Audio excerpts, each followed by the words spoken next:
மக்களவை எம்பி பதவி குறித்த எந்த எதிர்பார்ப்பும் தனக்கு இல்லை என மதிமுக பொதுச் செயலாளர் வைகோ தெரிவித்துள்ளார். கோவை விமான நிலையத்தில் செய்தியாளர்களிடம் பேசிய அவர், VP சிங், வாஜ்பாய், அத்வானி ஆகியோர் அமைச்சர் பதவி வழங்க முன்வந்த போதும் அதை ஏற்கவில்லை என்றார்.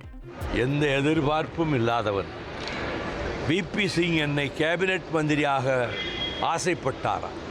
நான் அதை ஏற்கவில்லை. 98 அடல் பிஹாரி வாஜ்பாய் கேபினெட் அமைச்சர் தருவதாக சொன்னார். மந்திரி சபையில் சேரமாட்டோம் என்று சொன்னேன். 99 மீண்டும் திமுகவோடு கூட்டணி வைத்து பிஜேபி ஜெயித்த போது அடல் பிஹாரி வாஜ்பாய் அவர்களும் அத்வானி அவர்களும் என்னை நிர்பந்தப்படுத்தினார்கள். என்னுடைய கடந்த கால அரசியல் வரலாற்றில் மந்திரி பதவி என்பதையே எப்படி நான் நினைத்தேன் என்று இருக்கும்போது இப்பொழுதும் நான் எந்த கற்பனைகளையும் வளர்த்து கொள்ளவில்லை. என்ன நடக்கும் என்று இப்பொழுது தெரியாது. அவர் கூட்டத்தை கூட்டி அறிவித்த பிறகுதான் தெரியும்.